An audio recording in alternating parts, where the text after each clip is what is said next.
Ladies and gentlemen, welcome. Today is my distinct pleasure to introduce a man who is recognized. The battle of evolution is only one skirmish in a much larger war. Science simply makes no use of the hypothesis of God. Ask yourself, what has intelligent design given us? Nothing. We cannot accept intelligent design as an alternative scientific theory.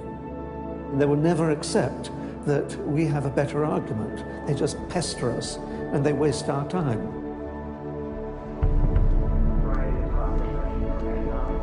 Civil rights, to how to ruin your life in 10 easy steps. Today, Ben is speaking on the topic that has become increasingly important to him over recent years. While Ben has always been an ardent supporter of science, lately he has noticed an alarming trend in the scientific establishment that could have dire consequences for every American. Without further ado, please join me in giving a warm welcome for Mr. Ben Stein. Thank you. Thank you very much. Thank you very, very much. Thank you. Thank you very much, everybody. Thank you very much, gangsters. Thank you very, very much. Freedom is the essence of America. We're talking about freedom of speech, freedom of assembly, freedom from fear, freedom of religion. Martin Luther King said, America is essentially a dream, and he said it is a dream of freedom and equality, and freedom is the way to equality. And America simply would not be America without freedom. In every turning point in our history, the decision has always been about freedom. Freedom is what makes this country great. Freedom has allowed us to create, to explore, to overcome every challenge we have faced as a nation. But imagine if these freedoms were taken away. Where would we be? What would we lose? Well, unfortunately, I no longer need to imagine. It's happening. We are losing our freedom in one of the most important sectors of society, science. I have always assumed that scientists were free to ask any question, to pursue any line of inquiry without fear of reprisal. But recently, I've been alarmed to discover that this is not the case. It all began when I met evolutionary biologist Richard Sternberg in Washington, D.C. His life was nearly ruined when he strayed from the party line while serving as editor of a scientific journal affiliated with the prestigious Smithsonian Museum of Natural History. Your office was over there? That's correct. This here is the West Wing. Directly ahead of us is the West Wing of the Natural History Museum. So now you're not there anymore because you're a bad boy. No, I'm not. No, I was exiled. You're a bad boy. You question the powers that be. What was Dr. Sternberg's crime? He dared to publish an article by Dr. Stephen Meyer, one of the leading lights of the intelligent design movement. The paper ignited a firestorm of controversy merely because it suggested intelligent design might be able to explain how life began. As a result, Dr. Sternberg lost his office, his political and religious beliefs were investigated, and he was pressured to resign. The questioning of Darwinism was a bridge too far for many. The mentioning of intelligent design that occurs at the end of the paper was over the top. And I think the intelligent design proponents have raised a number of very important questions. And you wanted to get those questions brought up and discussed. Placed on the table. Placed on the table. People were so upset about it. They were so upset that you could see they had a physical, emotional reaction. Wow. They were saying that Stephen C. Meyer is a well-known Christian, that Stephen C. Meyer is an intelligent design proponent, that Stephen C. Meyer is a Republican. It was all couched in terms of religion, politics, and sociology. The way the chair of the department put it is that I was viewed as an intellectual terrorist. Terrorist? Because of giving the topic of intelligent design some modicum of credibility. What happened to Dr. Sternberg was terrible, but surely it was just an isolated case. I was still pretty skeptical, so naturally I checked in with the head of the Skeptics Society, Michael Shermer. So I can't prove there is no God, or Yahweh in your case, any more than I can prove there is no Isis, Zeus, Apollo, Brahma, Ganesha, Mithras, Allah, or for that matter, the flying spaghetti monster. And think about just one thing. Why would the aliens look like this? Well, these are bipedal. Who drew that? Skepticism, it's not a position you take. It's just an approach to claims. This one is called the borderlands of science, where sense meets nonsense. Is intelligent design nonsense? Well, it's unproven. So in that sense, it's nonsense. So I would put it in the sort of shaded areas between good, solid science and total nonsense. You know, it's sort of 3/4 of the way toward the nonsense side. But you think, nevertheless, people should be allowed to speak about it and publish papers about it? They are free to write and publish and be heard in public forums and go to conferences just like everybody else does. Well, what if a person published something, say at the Smithsonian, in favor of intelligent design and then lost his job over it? And it had been peer-reviewed, and published, and then he lost his job over it anyway. What would happen? What do you think about that situation? I think that particular situation, there was something else going on. What was going on? I don't know. I mean, I don't know, because I don't know, but I think there had to be something. People don't get fired over something like that. You roll up your sleeves, you get to work, you do the research, you get your grants, you get your data, you publish, and you work your butt off, and that's how you get your theories taught. Well, but wait a minute. What if you try and roll up your sleeves and go to work and work your butt off, and they say, well, we're going to fire you if you even mention the word intelligent design? I don't think that's happening. Where is that happening? George Mason University. Throughout its 50-year history, our mission has remained clear: to prepare a diverse population of students to think and to grow in a climate of unbridled academic freedom. After Dr. Caroline Crocker simply mentioned intelligent design in her cell biology class at George Mason University, her promising academic career came to an abrupt end. My supervisor invited me into his office. He said, "I'm going to have to discipline you for teaching creationism." And I said, I mentioned intelligent design on a couple of slides, but I did not teach creationism. He said, "Nonetheless, you have to be disciplined."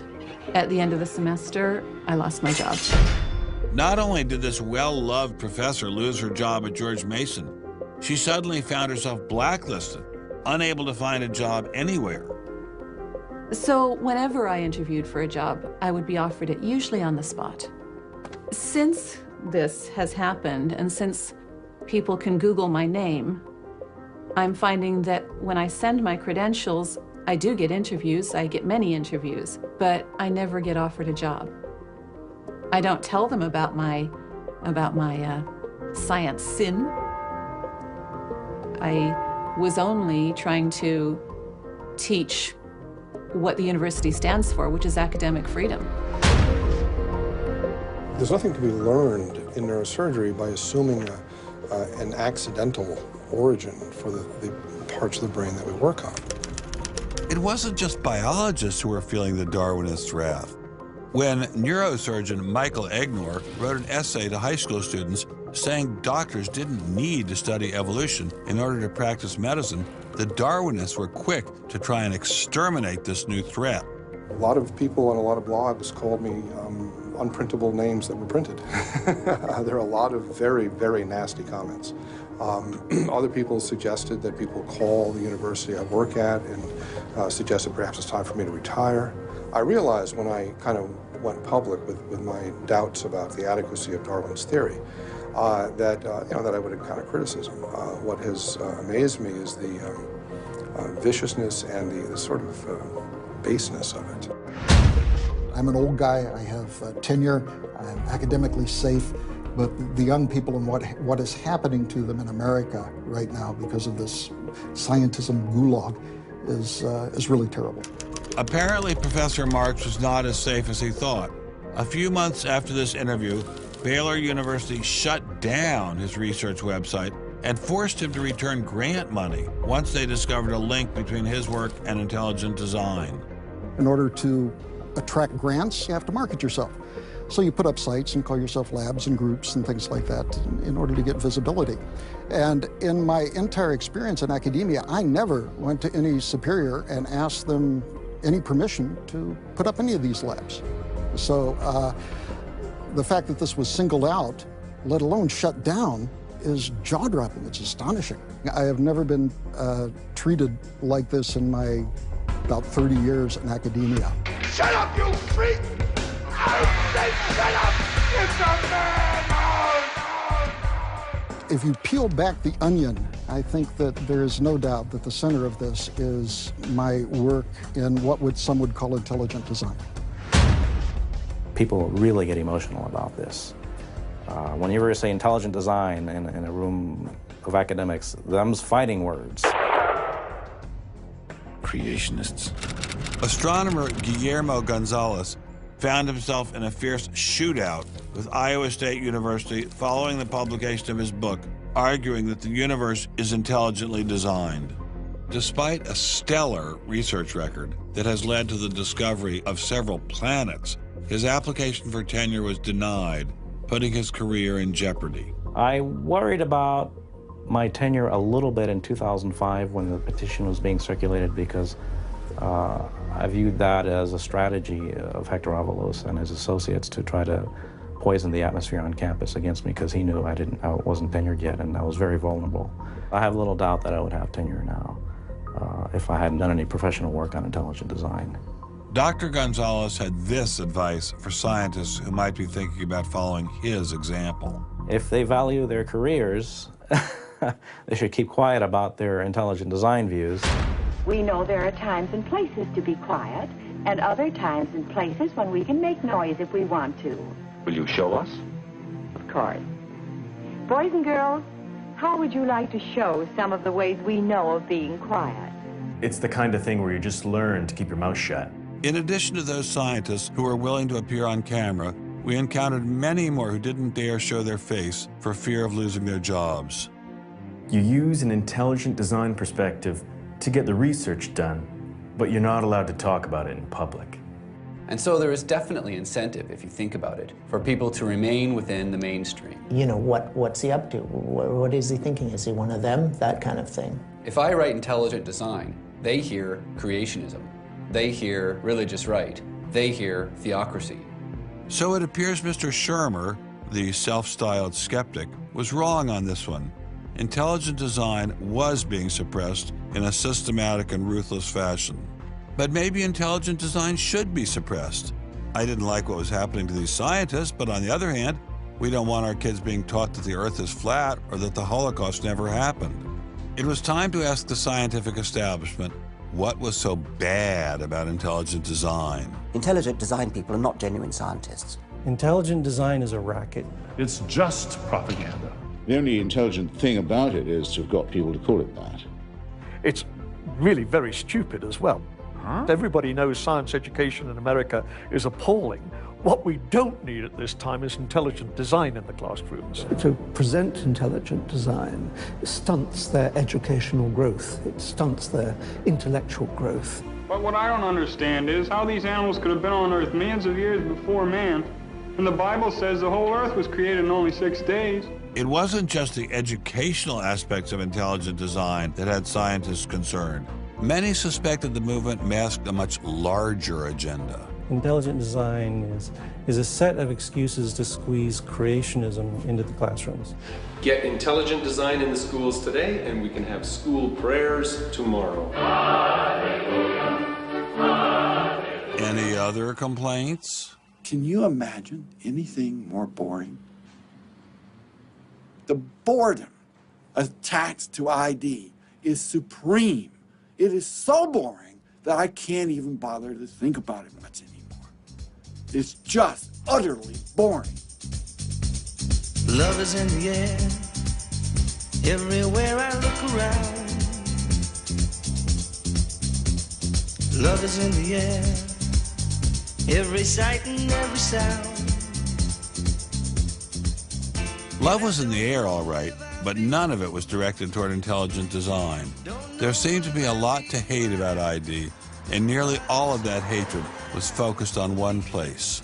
The people from the Discovery Institute, the people who are doing the intelligent design, they're all varnish and no product. The Discovery Institute is a propaganda mill. It's an institution designed to suck in money from religious investors and turn it into a sanitized, somewhat secular version of the creation story to get it into the schools.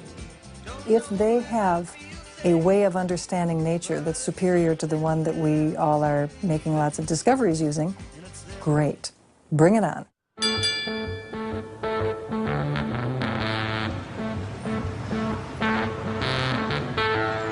We are really, really lost. I think it's on 3rd. I think it's on 3rd. I think it's down there. I have no idea where this place is.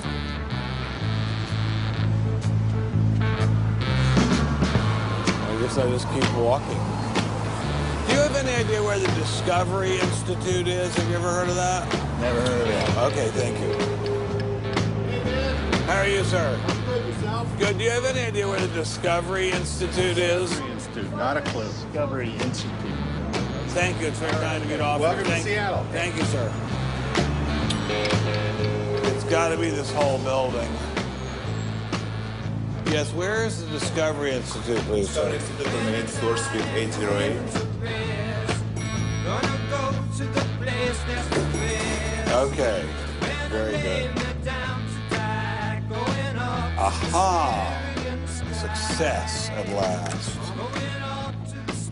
Aha! We found you. Are you Bruce Chapman? I am. How are you? I'm Ben Stein. Well, very kind of you to have me here. Well, I'm delighted to meet you. Can I look around and see your office? Absolutely. Do you just have this floor, or do you have several other floors as well? No, this is it. This is it? You've made an awful lot of trouble for being in such a small office. I thought it was going to be like the Pentagon. We're like the little boy that said the emperor has no clothes. And he didn't have a big organization either. When you go around and raise funds, your people are not saying to you, by the way, we're going to get all these scientists out of the classroom and put Christ back in the classroom. Well, I don't know that Christ has ever been in the science classroom. This is not a religious argument. This is something that people, we have fellows who are Jewish or agnostic or various other things. There are people, there are Muslim scientists. There are people of all kinds of backgrounds who agree that Darwin's theory has failed. And so why would you bring religion into it? You don't need religion. This is a red herring, Ben. People who don't have an argument are reduced to throwing sand in your eyes. Well, if the Discovery Institute could get its wish about this subject, what would your wish be? Well, on this subject, as on others, we'd like people to be able to have a robust dialogue and even a debate where the evidence, the best evidence, in this case, the best scientific evidence is made available to people. Well, surely no one questions there should be a debate. Oh, yes, they do. They do? They say the debate has been settled. Well, that the issue's when settled. was the debate settled? Ben, I'd like you to talk to the scientists. You don't want to get your science from me. Mr. Chapman claimed ID had nothing to do with religion. So why was my first stop Biola University, formerly known as the Bible Institute of Los Angeles? Your own personal Jesus. Someone to hear your prayers, someone who cares. Footnote in the history of science, Your inference that own Stonehenge was caused by intelligence. personal Jesus. Remarkably stable in terms of all the knowledge. Someone to hear your prayers, someone who's there.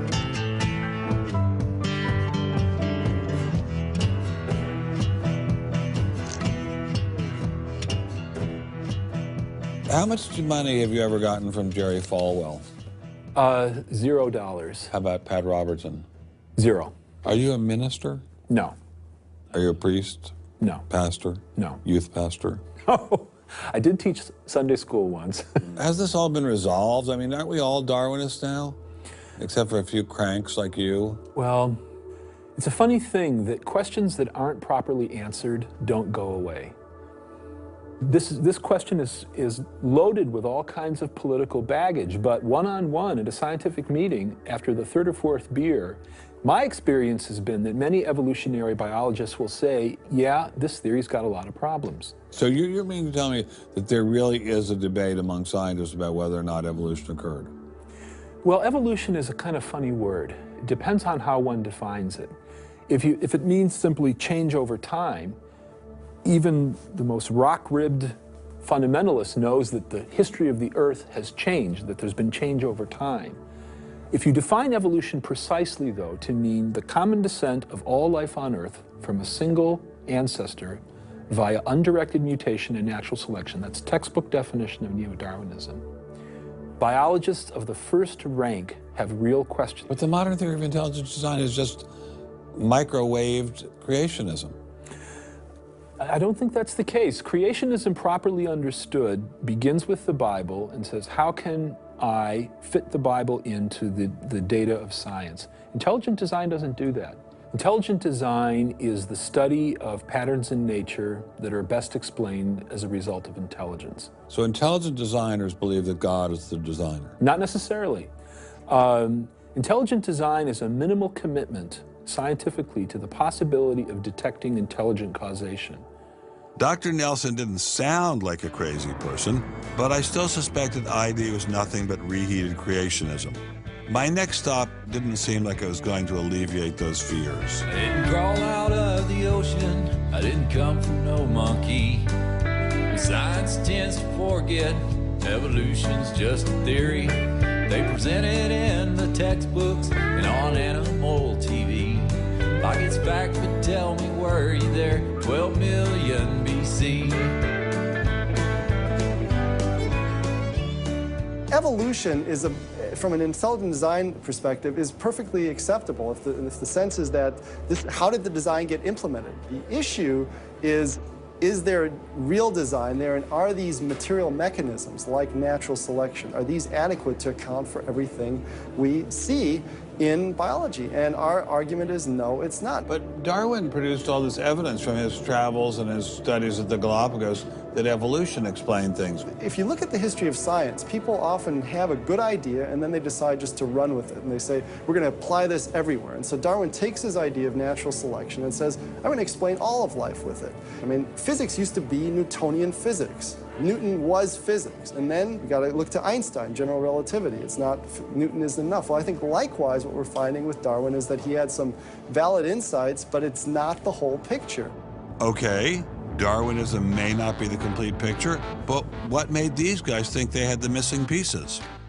I put this question to Dr. Stephen Meyer, author of the paper that originally got Dr. Sternberg in so much trouble. It's hard to believe that this little town is the headquarters of giant Microsoft, which enabled Mr. Gates to become fantastically rich. Maybe that's what Steve Meyer's doing. Maybe this is somehow going to make him fantastically rich. We'll pin him down like a butterfly on a butterfly board. Butterfly on a killing board. Coffee shop straight ahead. Newton is buried in the geniuses corner at Westminster Abbey, right? That's correct, yeah. Darwin is also buried in Westminster Abbey. Right, and so is Darwin. Right near each other, right? And you're here in Redmond in a little building without a sign. Right? And you're obviously an incredibly smart guy, but how dare you challenge someone who's buried in the geniuses corner next to Newton at Westminster Abbey? Well, it may seem a little cheeky, but it's what scientists are supposed to do. When I was in Cambridge, one of my supervisors often advised us to beware the sound of one hand clapping, which was a way of saying if there's an argument on one side, there's bound to be an argument on the other. And what I found in studying the structure of the argument in The Origin of Species is that for every evidence-based argument for one of Darwin's two key propositions, there is an evidence-based counter-argument. Well, but is it a debate? I mean, there's just you and a couple of other guys in a dinky little office downtown, say, on one side, and there's the faculties of all the great universities of the world on the other side. Speaking with a great uniform and authoritative voice. Right. Yeah. Well, in any case, the debate really isn't going to be settled by numbers. It's going to be settled by the evidence and the arguments. While I was still in Bill Gates country, Dr. Meyer recommended I check in with molecular biologist Jonathan Wells. What kind of names do they call you? Creationist. What do you say back to them when they say you're a creationist? Well, I usually don't get the opportunity. What's at stake for you personally here? First of all, I love science. I think the way Darwinism corrupts the evidence, distorts the evidence, is bad for science. Well, the other scientists would tell you to just shut up if you love science, okay? Because you're sort of being a bomb thrower into science. I am upsetting the apple cart, and I think it deserves to be upset in this case. Why? Because the evidence is being distorted to prop up a theory that I think doesn't fit it. Was Darwinism really that bad? Perhaps a change of scenery would give me a fresh perspective. Quand je t'ai vu au coin de la rue, tout est vide, j'ai cru que tous les deux, sous le ciel bleu, nous serions très heureux.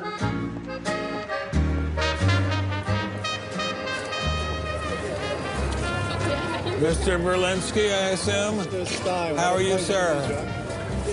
So where are you from originally? I was born in New York. Yes. Spent 31 years in Manhattan. Yes. And I spent a lot of time in California, too. And tell me all the various universities where you studied or taught. No, I was at Princeton, then I had a professorship at Stanford, and then I left Stanford, and I taught at Rutgers. I left Rutgers, and I taught at the City College in New York. I left the City College of New York. I taught at the Baruch College. I taught at San Jose. What did you teach at Baruch College? Anything they wanted. Come on in. Thank you, monsieur. What an old building, wow. It's the oldest in Paris. You're kidding. Merci, monsieur. Ah, je vous en prie, monsieur. Merci. Wow, this is fabulous. Let's put it this way. Before you can ask, is Darwinian theory correct or not, you have to ask the preliminary question, is it clear enough so that it could be correct?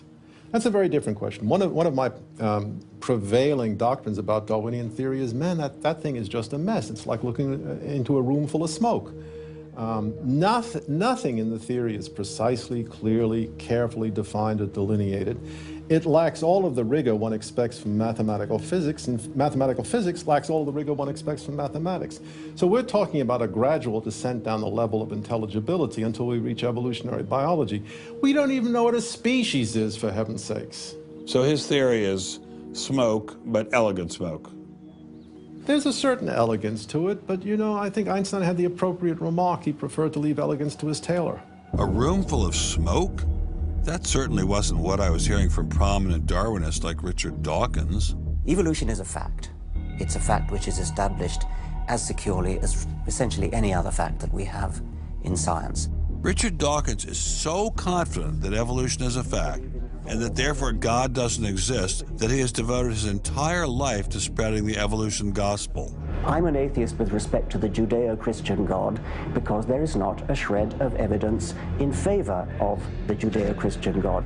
It is completely right to say that since the evidence for evolution is so absolutely, totally overwhelming, nobody who looks at it could possibly doubt that if they were sane and not stupid. So the only remaining possibility is that they're ignorant, and most people who don't believe in evolution are indeed ignorant. But the people I spoke with weren't ignorant.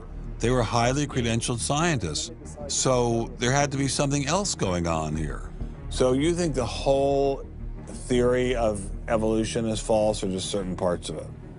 Well, again, evolution is a slippery word. I would say minor changes within species happen. But Darwin didn't write a book called how existing species change over time. He wrote a book called The Origin of Species. He purported to show how this same process leads to new species, in fact, every species. And the evidence for that grand claim is, in my opinion, almost totally lacking. How does Darwin or Darwinism say life began?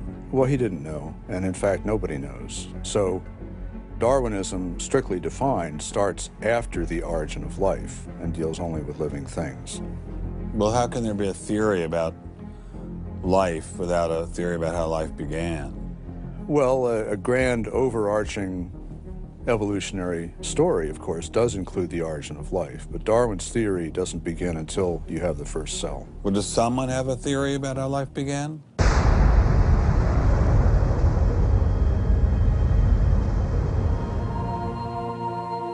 This is the story of a small planet in space called Earth.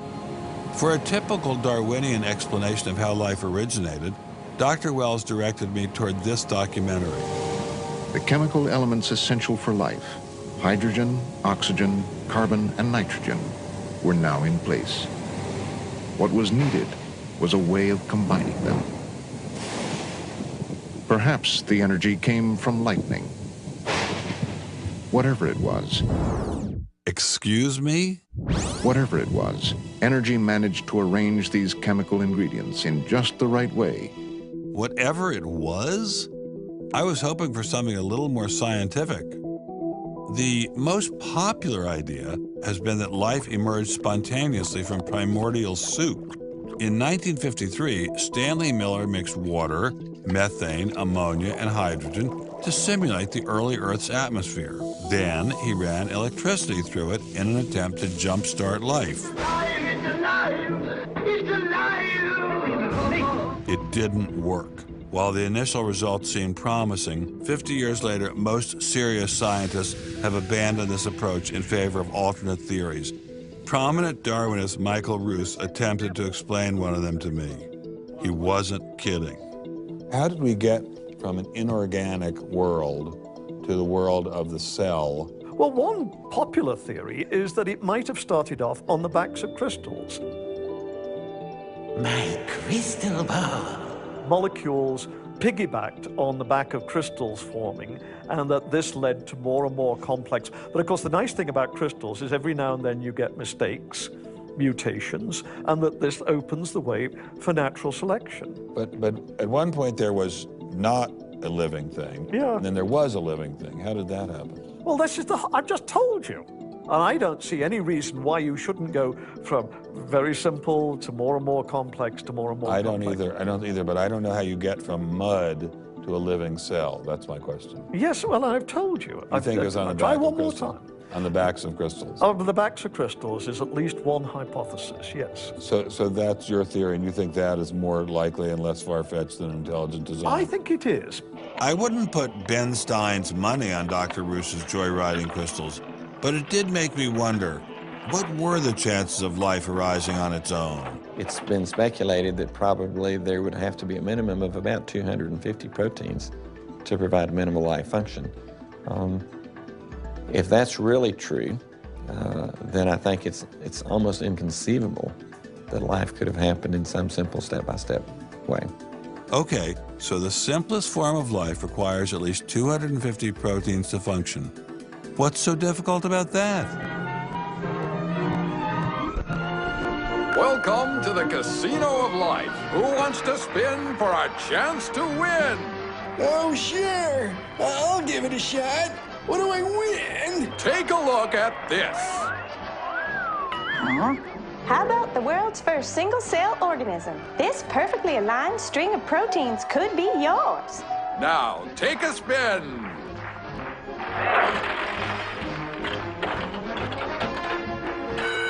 I won. Tina, tell him how many times he needs to do that to win the prize. 250. That's right, folks, and all in the correct order. But that's impossible. We've heard that before, haven't we, Richard? Come on, Mother Nature, do your thing. You stupid machine! I hate you!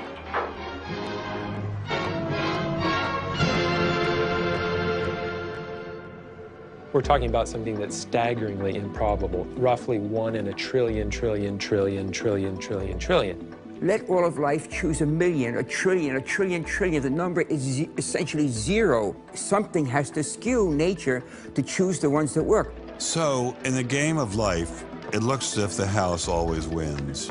Luckily, some serious scientific minds have figured out a way to beat the odds. Directed panspermia. When faced with the overwhelming problem of the origin of life, Nobel Prize winner Francis Crick proposed this theory, that life was seeded on Earth, which basically means aliens did it. Crystals? Aliens? I thought we were talking about science. not science fiction. We don't know what caused life to arise. Did it arise by a purely undirected process, or did it arise by some kind of intelligent guidance or design? And the rules of science are being applied to actually foreclose one of the two possible answers to that very fundamental and basic and important question. So the rules of science say we will consider any possibility except one that is guided. Exactly. No matter how life began, on the backs of crystals or in the test tube of some intelligent designer, everyone agrees it started with a single cell. But what is a cell? Let me ask you a question. Yeah. Darwin wrote The Origin of Species in 1859, published it in 1859. He had an idea of the cell as being quite simple, correct? Yeah, everybody did. Okay. If he thought of the cell as being a Buick, what is the cell now in terms of its complexity by comparison? A galaxy.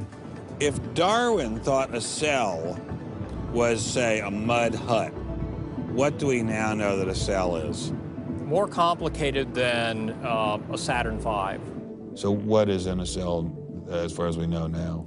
A world that Darwin never could have imagined. I needed someone who could give me a glimpse into this world. So we went to molecular biologist Doug Axe. Think of a cell as being a nanofactory, a factory where, on a very small scale, digital instructions are being used to make the components of the factory. Here we have the famous DNA double helix. You can see the two helical strands that are intertwined and wind around each other on the outside of the molecule. This is the material that stores all of our genetic information. In higher life forms, this will be the equivalent of something like a gigabyte of information stored in the molecules that form the individual chromosomes, all packed within the nucleus, which is a tiny fraction of the entire cell size. So what does DNA do? Well, the information in DNA ends up providing the information for sequencing the amino acids to make protein. We have information in a one-dimensional form that provides the information for a three-dimensional form.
I'm finally just beginning to grasp the complexity of the cell. Are there systems within the cell that go well beyond Darwinian evolution? Some type of cellular technology that drives adaptation, replication, quality control, and repair?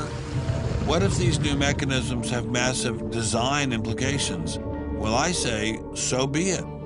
The cell really is like nothing we've ever seen in the physical world. That's got to be firmly grasped. That's not something we can just say, oh, well, it's just a little bit more of the same old, same old. It's not the same old, same old. We are finding is that there's information that's in the cell that cannot be accounted for in terms of these undirected material causes. So it has to be. And so there's some other, so there has to be an information source. So one of the key questions faced by modern biology is, where do you get information from? Well, Darwin assumed that the increase in information comes from natural selection. But natural selection reduces genetic information, and we know this from all the genetic population studies that we have. And where does the new genetic information going to come from? Well, that's the big question. So when we find information in the DNA molecule, The most likely explanation is that it too had an intelligent source. I mean, we need engineering principles to understand these systems, okay? I mean, it's only because of our advancements in nanotechnology that we can even begin to appreciate these systems. But using intelligent design didn't seem to stop the scientists I spoke with, so why all the controversy? Suppose we find, simply as a matter of fact, that our scientific inquiries point in one direction. Which is that there is an intelligent creator. Why should we eliminate that from discussion? Streng verboten? How come? Why? Streng verboten. Very good. What does streng verboten mean? Strongly forbidden. Strongly forbidden. You've got two possible hypotheses. You've got a wall through the middle of through your brain, in effect, through your thinking. You say, well, you can't consider anything on this side of the wall. Only hypotheses on this side of the wall are permissible for consideration. What about academic freedom? I mean, can't we just talk about this? Their reply is that science is not a democratic process. Oh, really? And that there is a consensus view. But wait a minute, we are to subscribe to the wait a second, view. but Darwin challenged the consensus view, and that's how we got Darwinism. If Darwin wanted to challenge the consensus today, how would he do it? Science isn't a hobby for rich aristocrats anymore. It's a multi-billion-dollar industry. And if you want a piece of the pie, you've got to be a good comrade. Scientific ideas. How we get them to you, the people. Every idea must be inspected to ensure that it is safe. All theories must pass through a series of checkpoints. First, the Academy. Getting a controversial theory through the Academy can be dangerous. Few people know this better than Congressman Mark Souder. He uncovered a targeted campaign led by individuals within the Smithsonian and the National Center for Science Education to destroy Dr. Sternberg's credibility. If you want peer reviews, if you want to be published, if you want to go to respected institutions, the core view does not tolerate dissent. There's kind of a, this is the way it is, and anybody who's a dissenter should be squashed. Are you gonna be on my side if I let you up? Sure, Tick, sure. I'm on your side. Just let me up. I'll do anything you say. Souder isn't the only one who has witnessed the Academy's tactics. Journalist Larry Witham has seen similar behavior during his 25 years of covering the evolution controversy. Once you're thick in science, you can't question the paradigm. But if you want to get grants, if you want to be elected to high positions, if you want to get awards as a promoter of public education of science, you can't question the paradigm. People cannot be trusted to form their own opinions. This business about open-mindedness is nonsense. Why is the scientific establishment so afraid of free speech? There is this fear that if one aspect of the theory is closely scrutinized, there's going to be an unraveling. Who are you? Oh, I am the great and powerful Wizard of Oz. I interviewed dozens and dozens of scientists, and when they're amongst each other or talking to a journalist who they trust, they'll speak about, it's incredibly complex, or molecular biology is in a crisis. But publicly, they can't say that. Keeping a keen eye on the Academy, our various watchdog organizations. Listen to Eugenie Scott of the National Center for Science Education. The NCSE has been at the heart of virtually every evolution controversy over the past 25 years, vigorously defending the Darwinian gospel. We have had a lot of business, unfortunately, at NCSE in the last few years, because virtually every state in which science education standards has come up for consideration has had a big fight about the coverage of evolution in them. NCSE was started by a group of scientists and teachers who were very concerned because in the late 70s and early 80s there were a lot of attempts to pass equal time for creation science and evolution laws. And clearly this is something that neither scientists nor teachers liked. It wasn't exactly help the creationists are coming, but it's, kind of along those lines. Most scientists just throw up their hands and say, creationists, they drive me crazy, you handle it. We've worked a lot with science education organizations. The most important group we work with is members of the faith community, because the best kept secret in this controversy is that Catholics and mainstream Protestants are okay on evolution. Are you sure about that, Eugenie? Liberal Christians have been fighting with conservative Christians for so long that they'll side with anybody against the fundamentalists.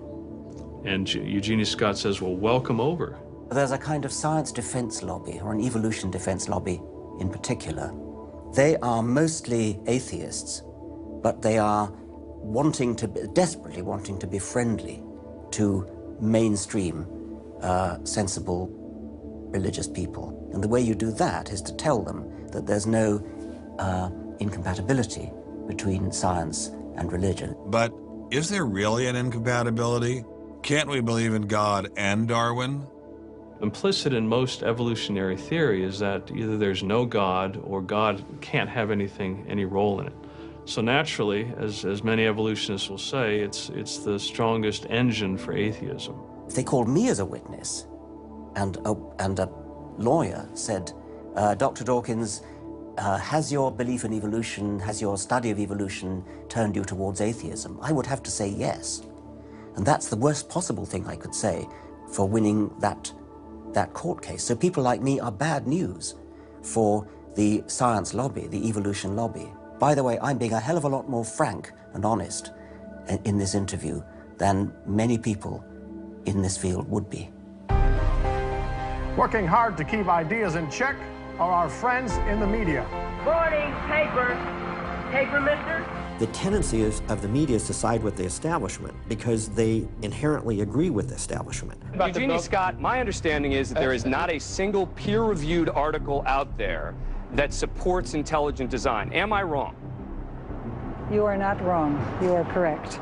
I believe that we get coverage, but we always get coverage like we're the outsider, not like it's an even debate. But instead of merely reporting news, he analyzes it, often expressing his personal opinions. We constantly deal with reporters who refuse even to report the correct definition of intelligent design. They, over and over again, talk about life is so complex, God must have done it. Just admit it, it's religion. It's very simple. You just can't, it's religion. It's a wanton distortion of our position. Study desk. I've got a hot story here. You can look at Associated Press stories, and the same sentence will appear in those stories for 10 years. Intelligent design says that life is too complex. It's called a boilerplate. And the reporter never reports anymore or gets any new ways to say it, so the public understanding never advances. But what happens if a reporter decides to take a more balanced approach to intelligent design? There might be remarkable pressure on that reporter not to side against the evolutionists. I thought I told you to kill that story. Few reporters have learned this better than author and journalist Pamela Winnick. When she refused to take sides in an article she wrote about intelligent design, the Darwinists found a new favorite target. Number one, I wasn't Christian, I was Jewish. Number two, I wasn't religious. Number three, I was not taking a position in favor of creationism. I was writing about intelligent design, and it didn't matter. After I wrote that one piece, everything I wrote on the subject was scrutinized. There were hate letters coming into the newspaper. If you give any credence to it whatsoever, which means just writing about it, you are just finished as a journalist. Other journalists we spoke with told similar stories, but didn't dare appear on camera. And now, the presses are ready to roll. When all other checkpoints fail, there is always the courts.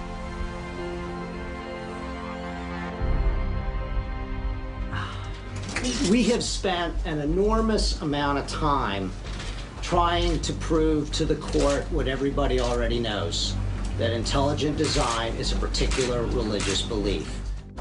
But I thought scientific questions were settled by the evidence, not by taking people to court and suing them. How do other countries deal with such disputes? Dr. Marcy Giertuk, a population geneticist who now represents Poland in the European Parliament, was able to shed some light on this topic. The censorship of teaching criticism of evolution is and always was much stronger in, say, in your country, in the United States, than it ever was in Poland. Why? Why would the censorship? That is because you have a political correctness in your country. These issues are brought to court, And the court says what you can and what you cannot teach. We want to know what you teach, what books you use, how you teach it. We never had that sort of way of deciding scientific issues in Poland. We never had the courts involved. So you are saying that as far as the teaching of science is concerned, Poland is freer academically than the United States? I think in this particular issue of evolution, I think this is true. But how effective are the courts in deciding such matters? What about the general idea that intelligent design is doomed as a result of several recent legal setbacks? I think court cases don't decide anything. I mean, if you look at the Scopes trial, who won that trial? It wasn't the evolutionists. I mean, it was the Tennessee law was upheld, barring evolution. And yet, in the popular imagination, Scopes is the hero. Inherit the Wind, that movie, which is really bogus history based on the Scopes trial, has carried the day. These issues go much deeper than any decision by a judge. The evolution debate does seem to run much deeper than the courts, much deeper even than science. To generate this level of hostility, ID must threaten something at the very core of the Darwinian establishment. The entire globe is today the site of a momentous conflict. It is the challenge of ideas.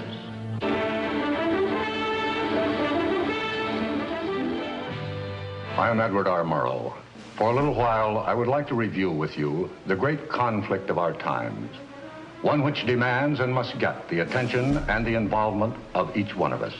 This conflict over the principles of evolution has become a religious war.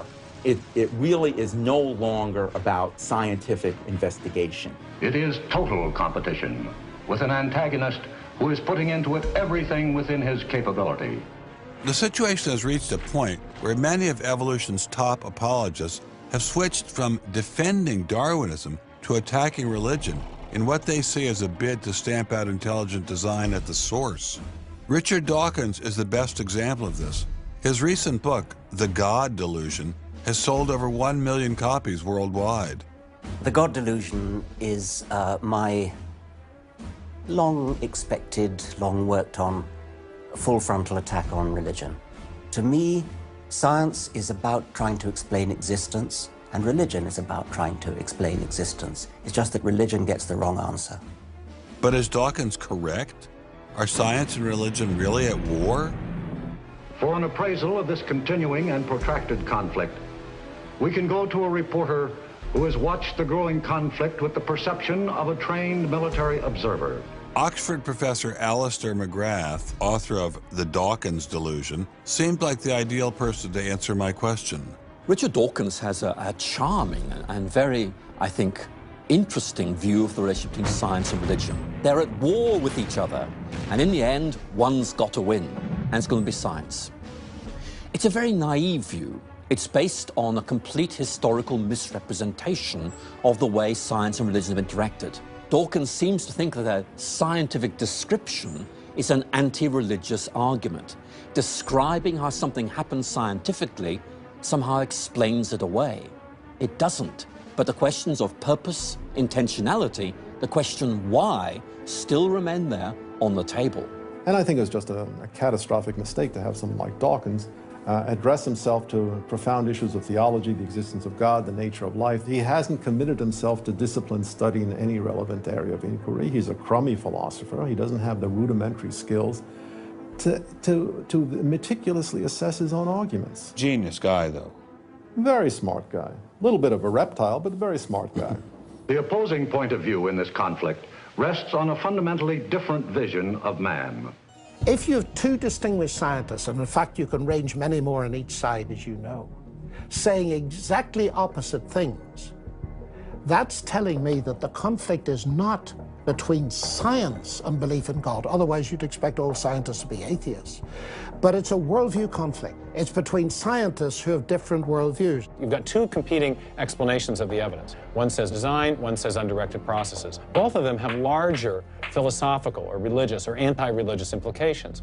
So you can't say that one of those two theories is scientific and the other is unscientific simply because they have implications. Both have implications. People who tell you, for example, that science tells you all you need to know about the world, or that science tells you that religion is all wrong, or science tells you that there is no God, those people aren't telling you scientific things. They are saying metaphysical things, and they have to defend their positions for metaphysical reasons.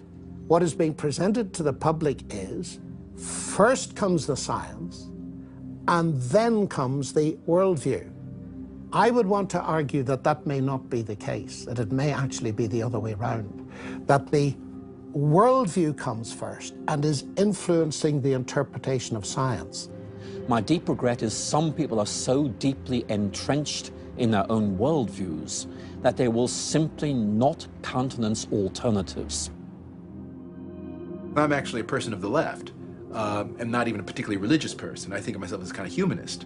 And I think it's sending a very bad message to religious people who are interested in science, that in some sense, in order to do science credibly, they have to leave their religious beliefs at the door. The founders of early modern science, Sir Isaac Newton, Robert Boyle, Johannes Kepler, Galileo, most of these early scientists all not only believed in God, but they thought their belief in God actually made it easier to do science. You can be religiously motivated and you can do good science. And they have more often gone together than not gone together. Admitting our biases is the best way towards rational discussion, which I would welcome. Rational debate is a nice thought, but it's nearly impossible in the current climate. I'd seen the chilling effect that this unquestioning devotion to Darwinism has had on science, but were there other consequences? No gods, no life after death, no ultimate foundation for ethics, no ultimate meaning in life, and no human free will are all deeply connected to an evolutionary perspective. You're here today and you're gone tomorrow, and that's all there is to it. Dr. Will Provine, professor of the history of biology at Cornell University, gave us another disturbing glimpse into where Darwinism can lead. Oh, I was a Christian, but I never heard anything about evolution because it was illegal to teach it in Tennessee. Dr. Provine's first biology professor changed all that. He started talking about evolution as if it had no design in it whatsoever. And I came up to him and I said, "You've left out the most important part."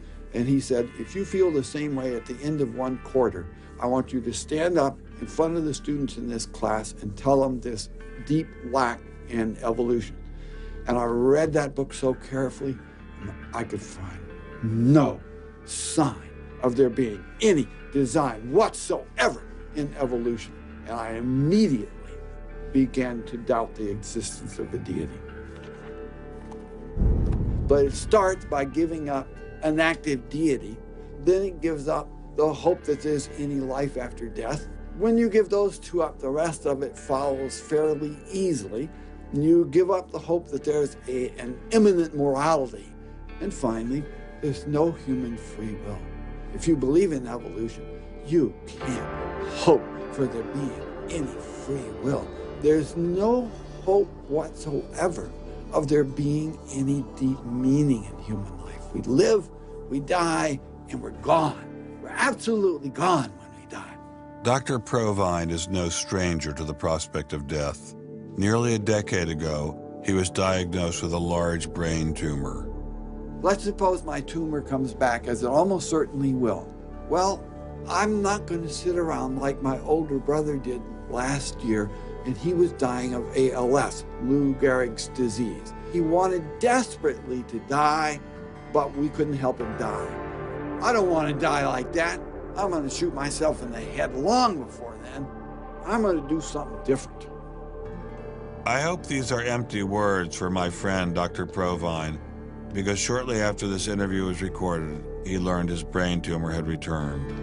I don't feel one bit bad about holding the views that I do. There's not anything in the views I hold that makes me, oh, I wish I had free will, or, oh, I wish there were a God. I don't ever wish that. Dr. Provine's deconversion story was typical amongst the Darwinists we interviewed. Biologist P.Z. Myers, who runs the pro-Darwin, anti-religion blog Pharyngula, says science eroded his faith as well. I never hated religion. I found religion quite comfortable, and I liked the people in it. What led to the atheism was learning more about science, learning more about the natural world, and seeing these horrible conflicts with religion. And it was then, when I discovered evolution, when I discovered Darwinism, that I realized there's this magnificently elegant, stunningly elegant explanation, which I didn't quite understand to begin with. When I did understand it, then that finally killed off my remaining religious faith. After hearing these stories, I was not surprised to discover that most evolutionary biologists share Professor Dawkins' views. It appears Darwinism does lead to atheism, despite what Eugenie Scott would have us believe. And if you separate out the ethical message from religion, what have you got left? You got a bunch of fairy tales, right? I think that God is about as unlikely as fairies, angels, hobgoblins, etc. Religion, I mean, it's just fantasy, basically. It's completely empty of any explanatory content. And it's evil as well. Half the people in this country think that drugs is what you have to regulate to make us safer, and half the people think guns, that's what you got to regulate to make us safer. But I always think if you're going to regulate one thing that has the most potential to cause death and destruction, religion. You got to start with religion, and Religion is an idea that gives some people comfort, and we don't want to take it away from them. It's like knitting. People like to knit. You know, we're not going to take their knitting needles away. We're not going to take away their churches. But what we have to do is get it to a place where religion is treated at the level it should be treated. That is something fun that people get together and do on the weekend and really doesn't affect their life as much as it has been so far. So, what would the world look like if Dr. Myers got his wish? Greater science literacy, which is going to lead to the erosion of religion. And then we'll get this nice positive feedback mechanism going, where as religion slowly fades away, we get more and more science to replace it. And that will displace more and more religion, which will allow more and more science in. And we'll eventually get to that point where religion has taken that appropriate place as a side dish rather than the main course. But will eradicating religion really lead to a modern utopia? Let me try to imagine that. And let's let history be our guide.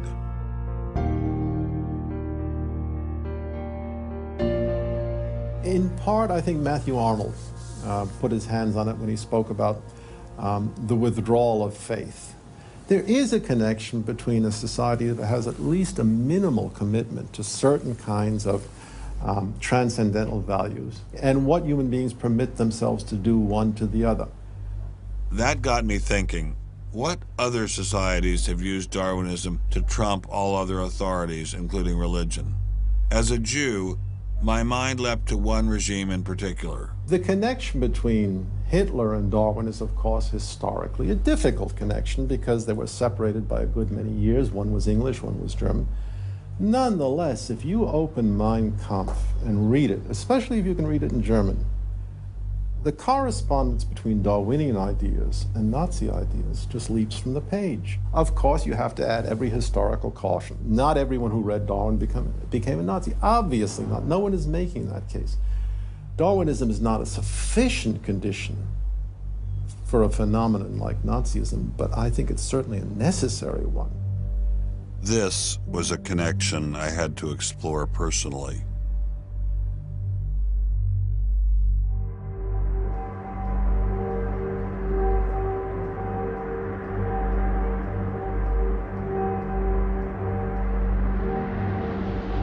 American officers arrive at a Nazi institution seized by First Army troops. Under the guise of an insane asylum, this has been the headquarters for the systematic murder.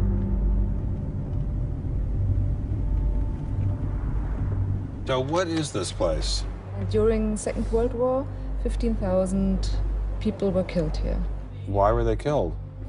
They were killed because they were people with handicaps, Why kill them? What's the point of killing them? People who were not able to work, people who were not able to live by themselves, that they were useless eaters.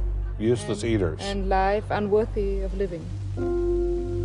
This idea grew up in the 20s. So long before National Socialism, biologists, anthropologists, they thought that maybe mankind could, or the government could interfere into the growth of the population. I see. And they had the utopia that they would have a society without illness and without handicap. Alles Lebensschwache geht in der Natur unfehlbar zugrunde. Wir Menschen haben gegen dieses Gesetz der natürlichen Auslese in den letzten Jahrzehnten furchtbar gesündigt. Wir haben unwertes Leben nicht nur erhalten, wir haben ihm auch Vermehrung gewährt. Die Nachkommen dieser Kranken sahen so aus, die tiefer stehen als jedes Tier. So this was a Darwinian concept? Yes. And also a Malthusian concept, very much Malthusian. Malthusian? Thomas Malthus, who said that there was a shortage of resources, English philosopher, so there was a shortage. Yes, but the Nazis, they relied on Darwin. They relied on Darwin? Yes, Darwin and German scientists. Patients were led down this hallway to Nazi doctors who decided who would live and who would die. They were accompanied by 15 nurses. Nurses, yes. Nurses, male and female nurses. So nurses were helping lead them to their doom. Yes.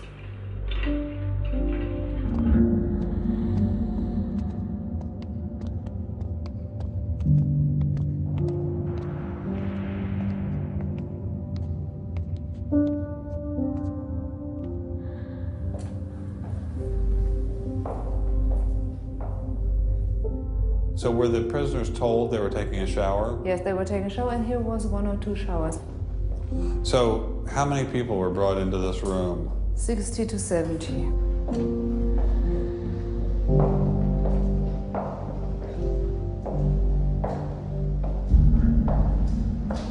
So what is this?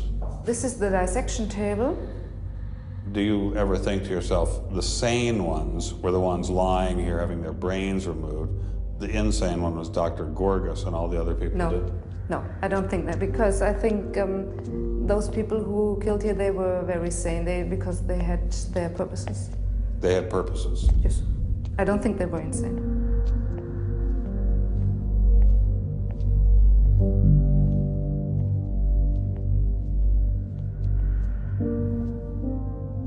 They had 2 crematory ovens. I see. And they killed about 70 people. A day? So a day, so they had... That's barely enough time. And they only killed from Monday to Friday. So... Because the people who were doing the killing needed to have the weekend off. If you met Dr. Gorgas today, what would you say to him? I don't know. I don't think that it's my role to tell him something. It's difficult to describe how it felt to walk through such a haunting place, to know that these cold stone and tile walls were the last things the victims of Hadamar ever saw. I wanted to explore this connection further, so I met with the author of From Darwin to Hitler, Dr. Richard Weikart. Hitler and many of the physicians that carried out this program were very fanatical Darwinists. And particularly, they wanted to apply Darwinism to society. Was wir uns unter der deutschen Jugend der Zukunft wünschen, ist etwas anderes, als was die Vergangenheit sich gewünscht hat. Wir müssen einen neuen Menschen nennen, auf das unser Volk nicht an den typischen Degenerationserscheinungen dieser neuen Zeit zugrunde geht. Many of these people in the 19-teens, 1920s, who were putting forward some of these ideas about racism were considered the leading scientists. These were Darwinists who were taken seriously by fellow academics. It's not to say that all academics believed it. These leading academics, were there any of them who were Americans? There were plenty of Americans who were saying similar kinds of things. Not only were Americans saying such things, they were pioneers in this fledgling science known as eugenics. They thought they could help evolution along by sterilizing the so-called feeble-minded and prohibiting them from getting married. Physicians who are aware of the history of 20th century American medicine harbor some bad feelings towards Darwinists because of eugenics. And eugenics, which was an attempt to breed human beings, it was the darkest chapter of American medicine ever. There were 50,000 people involuntarily sterilized because they were deemed unfit to breed, basically. Eugenics isn't just history. The spirit of the movement lives on today. Margaret Sanger was the head of Planned Parenthood. She was very fanatical in her promotion of eugenics. In fact, Planned Parenthood was all about birth control for the impoverished and lower classes to try to help improve the species.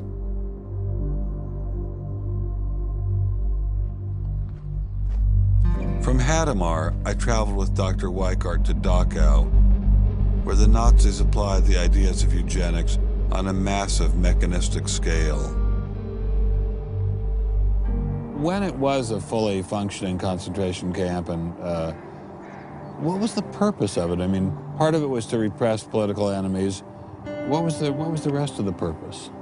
Well, beyond the repression of the political enemies, which was its purpose at the very beginning, then later on it transformed into repressing racial enemies. And sometimes those categories overlapped because sometimes they thought that these people were political enemies because they were inferior biologically. The war itself was part of the Darwinian struggle for existence for Hitler.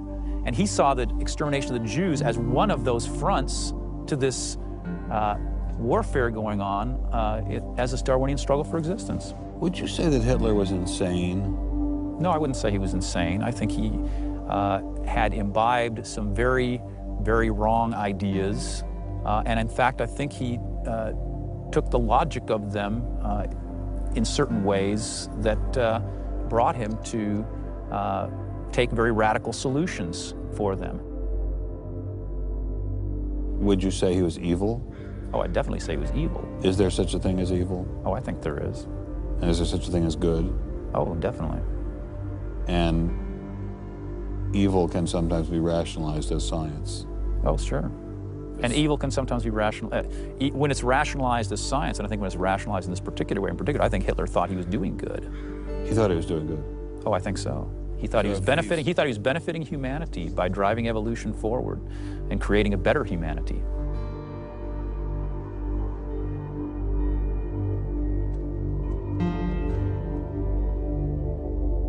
Before leaving Dachau, I stopped by the memorial commemorating the thousands of Jews who were killed there in excruciating conditions. I know that Darwinism does not automatically equate to Nazism. But if Darwinism inspired and justified such horrific events in the past, could it be used to rationalize similar initiatives today?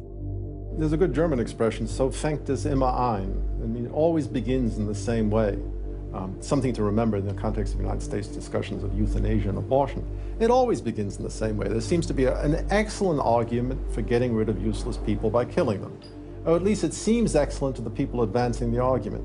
It's a love affair with death and, the euthanasia and this movement going on, which I find appalling.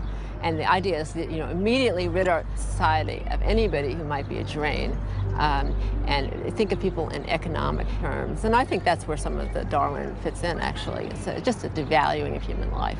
First of all, if you take seriously that evolution has to do with, the transition of life forms and that life and death are just natural processes, then one gets to be liberal about abortion and euthanasia. All of those kinds of ideas seem to me follow very naturally from a Darwinian perspective, a deprivileging of human beings, basically. And I think that people who want to endorse Darwinism have to sort of take this kind of viewpoint very seriously. And when we see an elite, and it is an elite that controls essentially all the research money in science, saying there is no such thing as moral truth, science will not be related to religion. I mean, it's essentially official policy of the National Academy of Science that religion and science will not be related. I mean, hey, that cuts off a lot of debate, doesn't it? What's going to happen if this doesn't change? Well, I think we're watching it happen, aren't we? I needed time to think, So I traveled to the birthplace of this idea.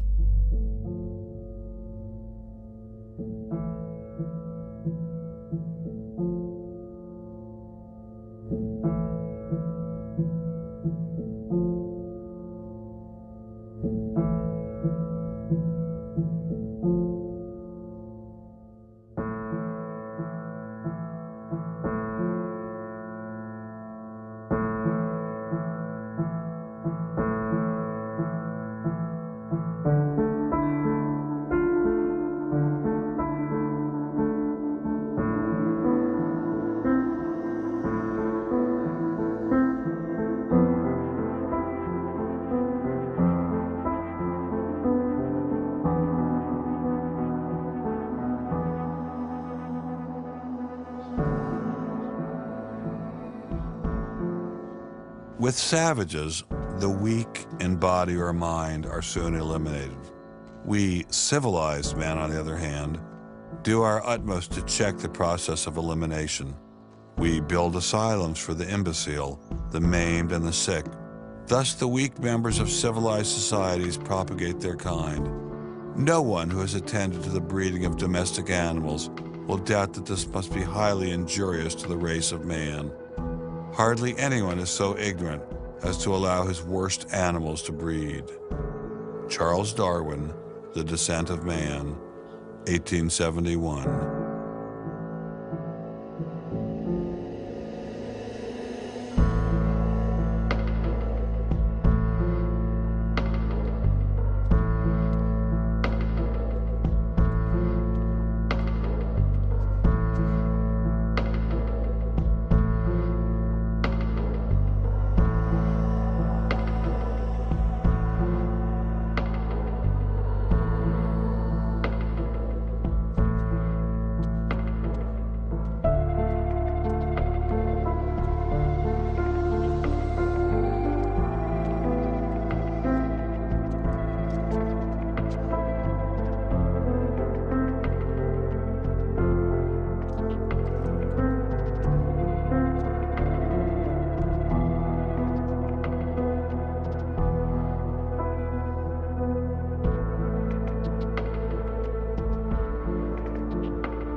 Throughout the Cold War in Germany, there was this wall erected to keep ideas out. It was erected by people who held an ideology that were afraid of a competition from other ideas that would come into their society. And what we're seeing happening in science today is very much like that. But I think that's just a strategy for protecting a failing ideology from competition. America didn't become the great nation that it is by suppressing ideas. It progressed by allowing freedom of speech and freedom of inquiry. Thomas Jefferson got it right when he wrote, "We hold these truths to be self-evident, that all men are created equal, that they are endowed by their Creator with certain unalienable rights, that among these are life, liberty, and the pursuit of happiness." Hundreds of thousands of Americans have given their lives to protect these values, but now they're under threat once again. It wasn't just scientists who were being expelled. It was freedom itself, the very foundation of the American dream, the very foundation of America. If we allowed freedom to be expelled in science, where would it end? The Darwinian establishment is so massive and so entrenched, it appears impenetrable. I couldn't bring it down myself, but I could at least confront those who had expelled the scientists I'd met. What would you say if you had Eugenie Scott sitting next to you? What would you say to her? I would ask her, by what authority does she and those like her presume to declare what is and is not science. You know, he's sort of made himself martyr of the day. They've gotten a lot of mileage out of, you know, poor Rick Sternberg. And we got lip service from the leadership of the Smithsonian, but I didn't feel they ever followed through. We went into the Smithsonian looking for answers, but we ran into the same stone wall as Congressman Souter. We're not authorized to do this, so it's a stop. I'm going to the office with you,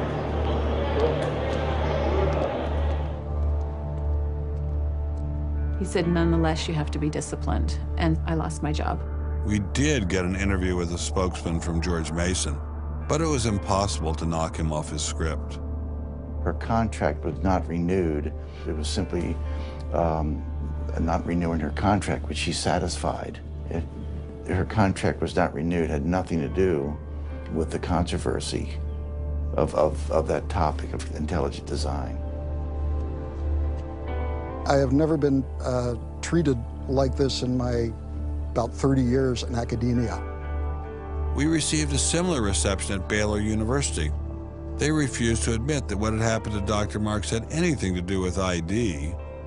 Certainly the conversations I've had, this has not, the intelligent design situation has not been the thrust of the conversation. I mean, it's a procedural issue, and that's the way we dealt with it. Funny, that's not how Dean Kelly put things in his original email to Dr. Marks.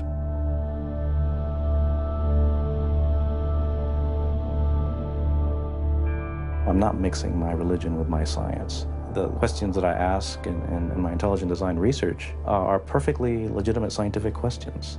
At least the top guns at Iowa State were willing to own up to their actions. What we wanted to stop is the use of the name of ISU to validate intelligent design elsewhere, and we did succeed. I really think a lot of Guillermo. He's a great guy. So, I mean, that's why I'm kind of disappointed, all right, that he should have just left this alone. That's, in my opinion, should have just left it alone. Dr. Hauptmann elaborated further on his great regard for Gonzalez. This is quoting an email from you to Mr. Avalos. You say, sometimes it is just best to ignore idiots, in reference to Guillermo. And then the religious nutcases should be challenged at every opportunity. Yeah, because, for example, you... in that case, I'm thinking more of, say, the creationist crowd who claims that God put all the animals on an ark and that's it, all right? That's where all of our animals came from today. That's crazy, okay? You shouldn't be insulting even children with that kind of thing. So these are the idiots, all right? They've always been around. They've always been around.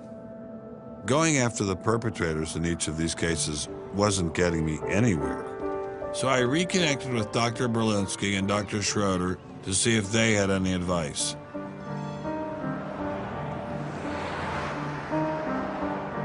There's a boundary to what science will accept right now. I think the parallel is exactly this wall coming down. Ask any Berliner on from the east side what it meant to have the wall come down. If it is possible to make a break in the wall that will allow academia to ask these fundamental questions that exist and allow them in the science classrooms as well. It'd be nice to see the scientific establishment lose some of its prestige and power. It'd be nice to see other questions being opened up. Above all, it'd be nice to have a real spirit of self-criticism penetrating the sciences. What can I do to bring down the wall? Is there anything I can do? Make it apparent to the world that a wall exists. There are vast numbers of persons who talk about academic freedom. And there is academic freedom as long as you're on the correct side of the wall. But if you're on the wrong side of the wall, as we mentioned a few moments ago, you lose tenure, and that's a given. I took Dr. Schroeder's words to heart. Obviously, I couldn't take down the wall myself, but I could confront one of its modern architects.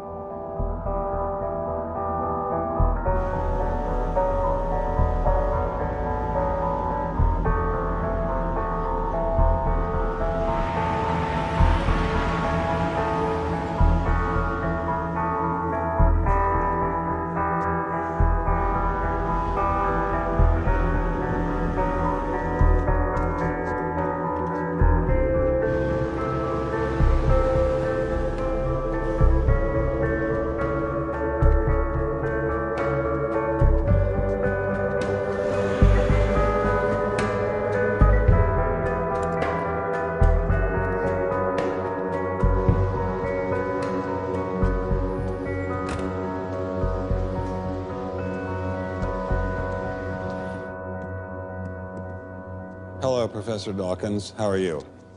I'm Ben Stein. I'm so sorry to keep you waiting. How are you? Fine, thank you.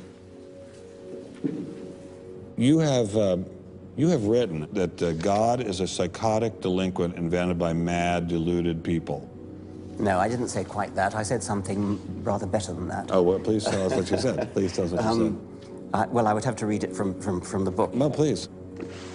The God of the Old Testament is arguably the most unpleasant character in all fiction. Jealous and proud of it, a petty, unjust, unforgiving control freak, a vindictive, bloodthirsty ethnic cleanser, a misogynistic, homophobic, racist, infanticidal, genocidal, filicidal, pestilential, megalomaniacal, sadomasochistic, capriciously malevolent bully. So that's what you think of God? Yeah.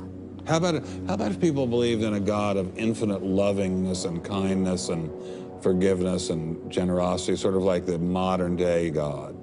Why spoil it for them? Why not just let them have their fun and enjoy it? I mean, I don't want to spoil anything for anybody. I write a book, people can read it if they want to. I believe that it is a liberating thing to free yourself from primitive superstition. So religion is a primitive superstition? Oh, I think it is, yes. So you believe it's liberating to tell people that there is no God?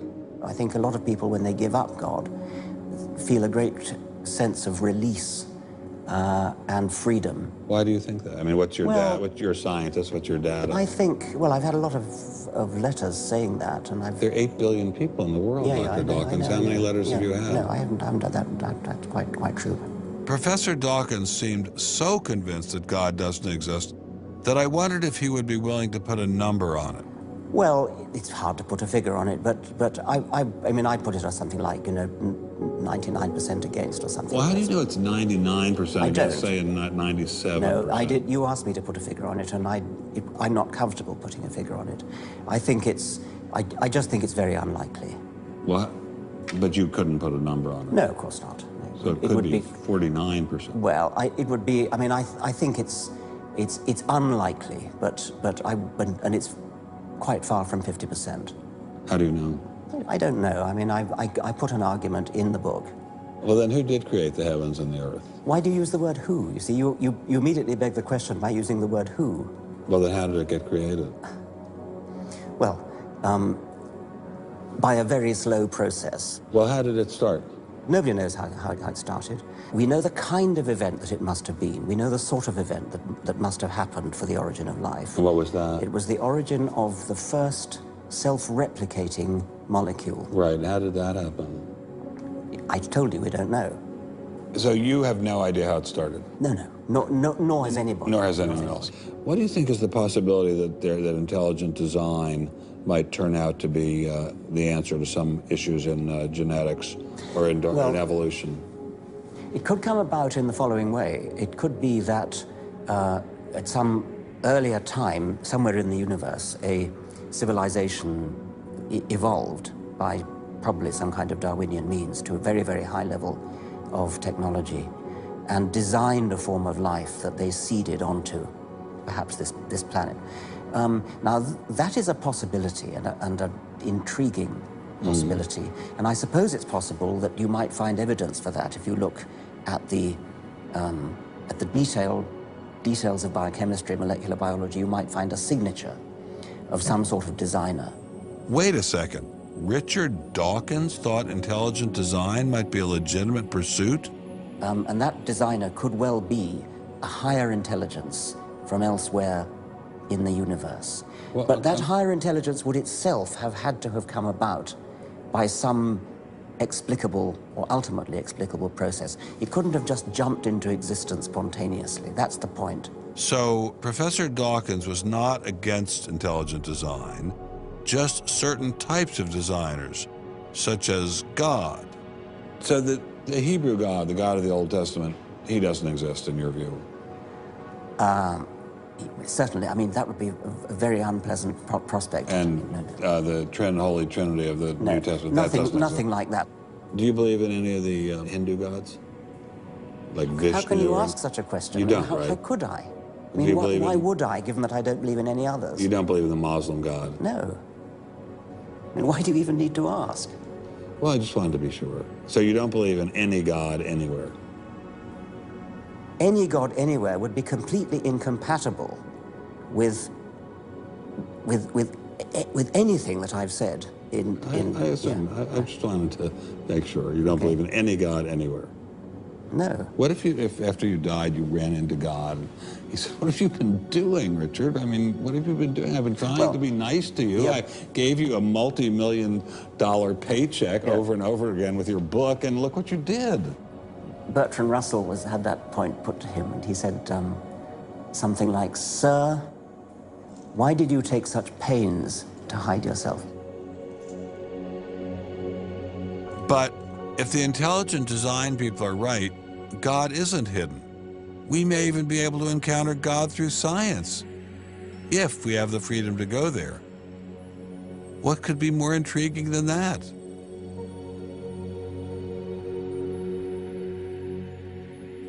We take freedom for granted here in the United States. Freedom is what this country is all about. And a huge part of freedom is freedom of inquiry. But now, I'm sorry to say, freedom of inquiry in science is being suppressed. Behind me stands a wall that encircles the free sectors of this city, part of a vast system of barriers. There are people out there who want to keep science in a little box where it can't possibly touch a higher power, cannot possibly touch God. Those barriers cut across Germany in a gash of barbed wire, concrete, dog runs, and guard towers.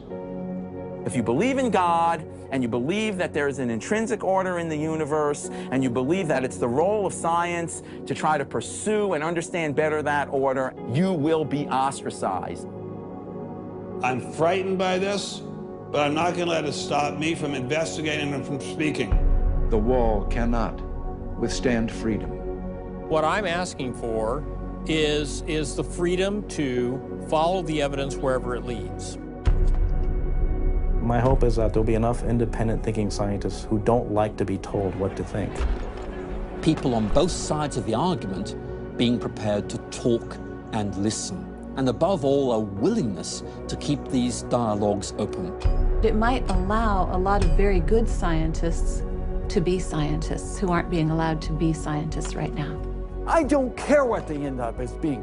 I don't care if they end up being religious, a young earth creationist. If they have thought their way through the issues and get there, I'm all for them. And why do I think we're going to win in this struggle? Because truth crushed to earth will rise again. To find out what's true has a value all of its own. If it has additional good consequences, so be it. Because no lie can live forever. I believe that science gives us one perspective on the world, and our religious insight gives us another perspective on the world. And by putting the two together, they will see more deeply and more truly.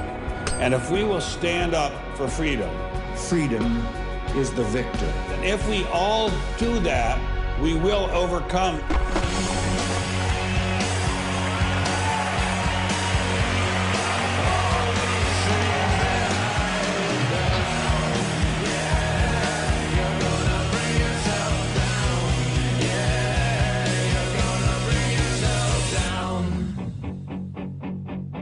I've taken a first step by speaking out on this issue. But if the wall is to come down, we all have to do our part. Some of you will pay a heavy price for speaking out. You may even lose your job. I guarantee you'll get hate email. But if you don't get involved, will anyone be left to carry on this struggle? Anyone? Anyone?